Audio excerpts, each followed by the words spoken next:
In this video, I'm going to show you how to add new users to your website really quickly. If you want a more in-depth video on how to do this, I'll link to that in the description down below.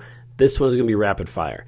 So you log into your WordPress dashboard, go to Users, click on Add User. Fill in a username, has to be no spaces, can only be characters, numbers, letters, underscores. Add an email address that doesn't exist on this website yet. You don't have to add anything else in this section. You have to choose a password. If you check this box, the password will be sent to that user, and that's pretty useful. I do that usually. And you can choose a user role. So if you're adding a new author to your site, you choose author. If it's an editor, choose editor.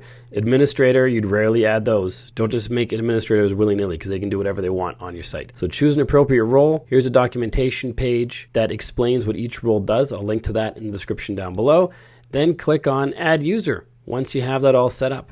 And now this user is going to be emailed a password and they can log into the site and start doing whatever it is you need them to do. Now, as I said, if you want a more in-depth video on how to add users, it's in the description down below. So that's how you add users. If you got value from this video, make sure you like and subscribe to let me know. Then check out one of these two videos on your screen right now. One is a more in-depth explanation of how to add users. And this one over here is how to create new user roles and define user roles very specifically to what you need using a special plugin. Check out one of those two videos and I'll see you there.